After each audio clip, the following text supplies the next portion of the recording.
இலங்கை விவகாரத்தில் தமிழகம் தலையிடக்கூடாதென குமரன் பத்மநாதன் எச்சரிப்பு. நீதிமன்றின் சுயாதீனத்தன்மைக்கு குந்தகம் ஏற்படுத்தப்பட மாட்டாது என்கிறார் ஜனாதிபதி. ஐநா மனித உரிமை பேரவைக்கு இலங்கை விசேட அறிக்கையொன்றை சமர்ப்பிக்க உள்ளது. 141 புகலிட கோரிக்கையாளர்கள் படகு மூலம் கிறிஸ்துமஸ் தீவை அடைந்துள்ளனர்.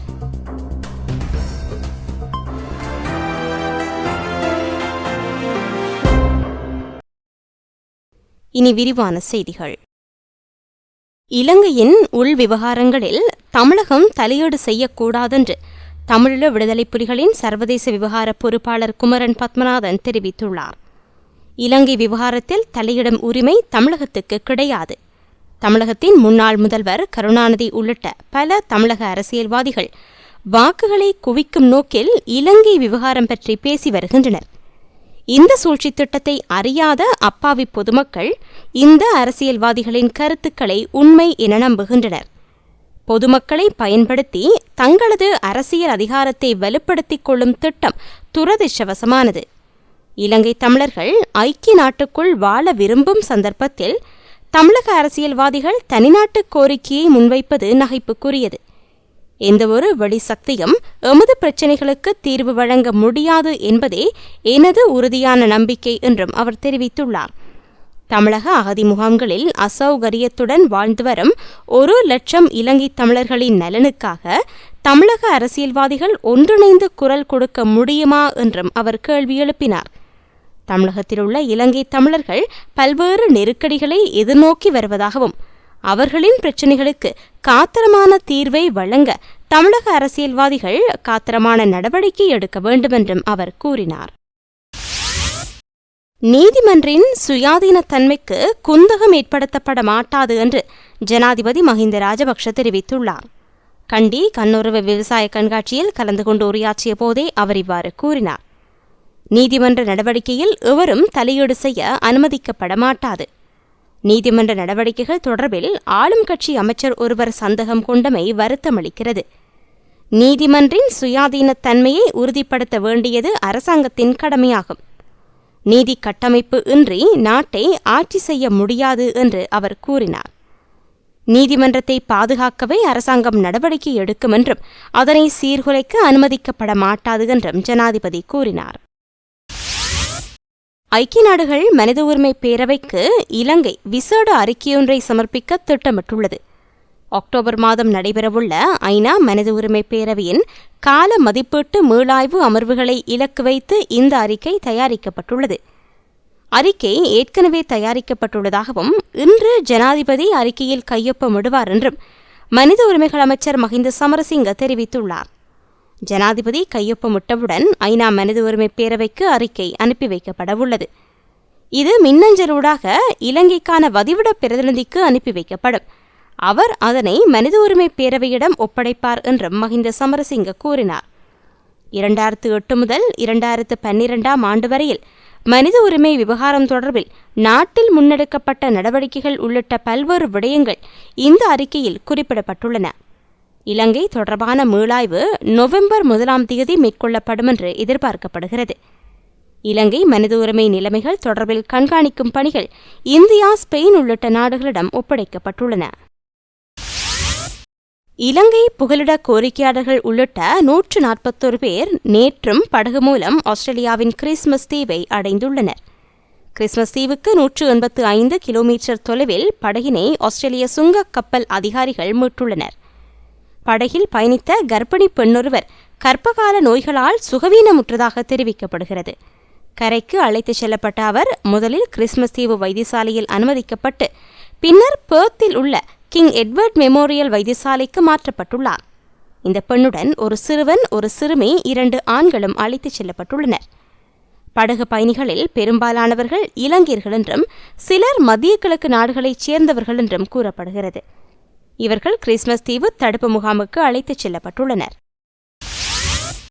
நாட்டில் தமிழ் பேசும் நீதவான்களுக்கு தட்டுப்பாடு நிலவி வருவதாக நீதியமைச்சர் ரவுஃப் ஹக்கீம் தெரிவித்துள்ளார். பெருமளவான நீதவான்கள் சிங்கள மொழி பேசுவோர். தமிழ் பேசும் நீதவான்களுக்கு ஏற்பட்டுள்ள தட்டுப்பாட்டினால் பல்வேறு அசௌகரியங்கள் ஏற்பட்டுள்ளன. குறிப்பாக தமிழீழ விடுதலைப் புலிகளின் முன்னாள் போராளிகளுக்கு எதிரான வழக்கு விசாரணைகளை மேற்கொள்வதில் கால தாமதம் ஏற்பட்டுள்ளது. புலி சந்தேக நபர்களுக்கு எதிராக மேற்கொள்ளப்பட்டு வரும் வழக்கு விசாரணைகளை துரித கதியில் முன்னெடுப்பதற்கு தமிழ் பேசும் நீதவான்களை அதிகளவில் நியமிக்க வேண்டியது அவசியமானது என்று அவர் சுட்டிக்காட்டினார். இதற்கான நடவடிக்கை எடுக்கப்பட்டு வருவதாகவும் குறிப்பிட்டார். பௌத்த பிக்குகளுக்கு இடையில் பிளவினை ஏற்படுத்த அரசாங்கம் முயற்சிப்பதாக முன்னாள் ராணுவ தளபதி சரத் பொன்சேகா குற்றம் சுமத்தியுள்ளார். கண்டியில் நடைபெற்ற நிகழ்வு ஒன்றில் கலந்து கொண்ட போதே அவர் இவ்வாறு கூறினார். வரலாற்றை திருத்தி எழுதுமாறு சில பௌத்த பிக்குகளை ஊக்கப்படுத்தி வருவதால் அவர்களுக்கு இடையில் பிளவு ஏற்படக்கூடும் என்று அவர் சுட்டிக்காட்டினார். நேர்மையானதும் வலுவானதுமான ஓர் எதிர்க்கட்சியை உருவாக்குவதே எனது இலக்கு. இந்த அரசாங்கம் வெளிநாடுகளிடம் கையேந்தி வருகிறது. இந்த நிலைமை மாற்றி அமைக்கப்பட வேண்டும். இலங்கையில் தற்போது நீதிமன்ற கட்டமைப்பில் கூட சுயாதீனத்தன்மை கிடையாது என்று அவர் தெரிவித்தார். நீதவான்களையும் சட்டமாதிபர் திணைக்கள அதிகாரிகளையும் ஜனாதிபதியே நியமிக்கின்றார் என்றும் பொன்சேகா சுட்டிக்காட்டினார். மன்னார் மாவட்டத்தில் இயங்கி வரும் நீதிமன்றங்களின் மீது மன்னார் உப்புக்குளம் பகுதியைச் சேர்ந்தவர்களால் மேற்கொள்ளப்பட்ட தாக்குதல் நாசகார செயற்பாடுகளை கண்டித்து ஊர்வலம் ஒன்று இடம்பெறுகிறது. வடமாகாண சட்டத்தரணிகள் இன்று திங்கட்கிழமை மன்னார் நகர நீதிமன்றத்துக்கு சென்று அங்கு கண்டன ஆர்ப்பாட்டமும் ஊர்வலமும் மேற்கொள்ளவிருப்பதாக தெரிவிக்கப்படுகிறது. யாழ்ப்பாணம், கிளிநொச்சி, முல்லைத்தீவு, வவுனியா, மன்னார் மாவட்டங்களில் இயங்கி வரும் நீதிமன்றங்களின் சட்டத்தரணிகளும் பணியாளர்களும் இதில் கலந்து கொள்கின்றனர்.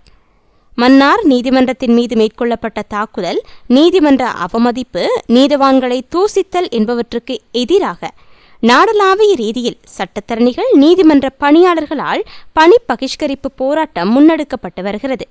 இது தொடர்பான விசாரணை புலனாய்வு பிரிவு போலீசாரிடம் ஜனாதிபதியால் ஒப்படைக்கப்பட்டு உடனடியாக அமலுக்கு வந்திருப்பதாக தெரிகின்றது. இதன்படி விசேட புலனாய்வு பிரிவு போலீசார் மன்னாரில் விசாரணைகளை முன்னெடுக்க ஆரம்பித்துள்ளனர். இதன் முதற்கட்டமாக மன்னார் நீதிமன்ற சட்டத்தரணிகள் பணியாளர்களிடம் விசாரிக்கப்படுகிறது.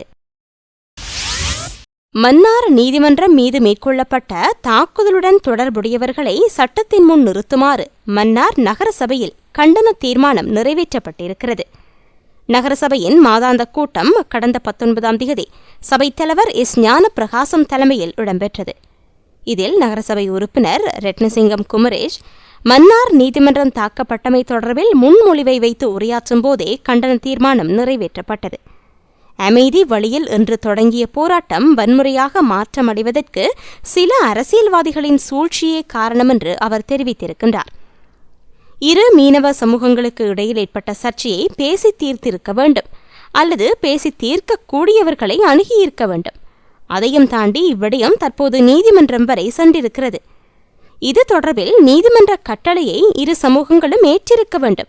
ஏற்க முடியாவிட்டால் மேன்முறையீடு செய்திருக்க வேண்டும். அதை விடுத்து நீதியையும் நீதிமன்றத்தையும் அவமதித்தும் நீதவானை விமர்சித்தும் இடம்பெற்ற ஆர்ப்பாட்டம் நீதிமன்றத்தையே தாக்கும் அளவுக்கு சென்றிருக்கின்றது என்றும் அவர் கூறினார். அரசாங்கத்தின் அமைச்சர்கள், நாடாளுமன்ற உறுப்பினர்களின் அடுத்த தலைமுறையினரை பயிற்றுவிக்கும் இடமாக மாகாண சபைகள் மாற்றப்பட்டிருப்பதாக ஜேவிபியின் பொதுச் செயலாளர் செல்வின் சில்வா தெரிவித்துள்ளார். ஜேவிபி தலைமையகத்தில் நேற்று நடைபெற்ற ஊடகவியலாளர் சந்திப்பில் அவர் இவ்வாறு கூறினார்.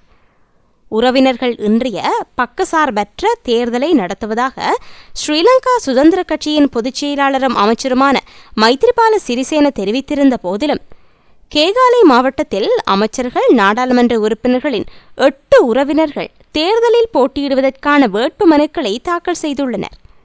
அரசியல் உறவுகளின் அடிப்படையில் தேர்தலில் போட்டியிட சந்தர்ப்பம் வழங்கப்பட மாட்டாது என்று அமைச்சர் ஊடகங்களில் தெரிவித்திருந்த போதிலும் பிரதி சுகாதார அமைச்சர் லலித் திசாநாயக்கவின் மகன் சமில திசாநாயக்க, தேசிய மரபுரிமைகள் அமைச்சர் ஜகத் பாலசூரியவின் மகன் தாரக பாலசூரிய, நாடாளுமன்ற உறுப்பினர் வைஜி பத்மசிறியின் மகள் ஜனாதரி ஆகியோருக்கு சபரகமு மாகாண சபை தேர்தலில் போட்டியிட வாய்ப்பு வழங்கப்பட்டுள்ளது. அரசாங்கம் பொய்களை கூறி மக்களை ஏமாற்றிவிட்டு உறவினர்களுக்கு விருந்துபசாரம் படைத்து வருகின்றது என்பது தற்போது தெளிவாகியுள்ளது. அரசாங்கம் ஊடகங்களுக்கு ஒன்றை கூறிவிட்டு மற்றொன்றை செய்து வருகின்றது என்றும் டெல்வின் சில்வா கூறினார். HSBC வங்கியிடம் பெற்ற $500 மில்லியன் கடனை திருப்பி செலுத்துவதற்காக அரசாங்கம் மேலும் $1000 மில்லியன் வணிகக் கடனாக பெற்றுக்கொண்டதாக ஐக்கிய தேசிய கட்சியின் நாடாளுமன்ற உறுப்பினர் கலாநிதி ஹர்ஷடி சில்வா தெரிவித்துள்ளார். இலங்கை வரலாற்றில் ஆட்சி பொறுப்பில் இருந்த அரசாங்கங்கள் எதுவும் இவ்வாறு பெற்ற கடனை ஒரே தடவையில் செலுத்துவதற்காக பெருந்தொகை பணத்தை கடனாக பெற்றது இல்லை என்றும் அவர் கூறினார். HSBC வங்கியில் பெற்ற $500 மில்லியன் கடனை வரும் செப்டம்பர் 17 அரசாங்கம் ஒரே தடவையில் செலுத்தவுள்ளது. இந்த கடனை அடைப்பதற்காக பெறப்பட்டுள்ள $1000 மில்லியன் மீதமுள்ள தொகையைக் கொண்டு ஏனைய கடன்களை அடைக்க அரசாங்கம் திட்டமிட்டுள்ளது. பெற்ற கடனை திருப்பிச் செலுத்துவதற்காக மற்றொரு வணிகக் கடனை பெறுவதை ஐக்கிய தேசிய கட்சி கடுமையாக எதிர்க்கிறது. அரசாங்கத்தின் இந்த செயலின் பிரதிபலன்களை நாடும் மக்களும் எதிர்காலத்தில் அனுபவிக்க நேரிடும் என்றும் ஹர்ஷடி சில்வா மேலும் தெரிவித்துள்ளார். இத்துடன் செய்திகள் நிறைவடைந்தன. விரிவான செய்திகளுக்கு globaltamilnews.net எனும் இணையத்தை பார்வையிடவும். வணக்கம்.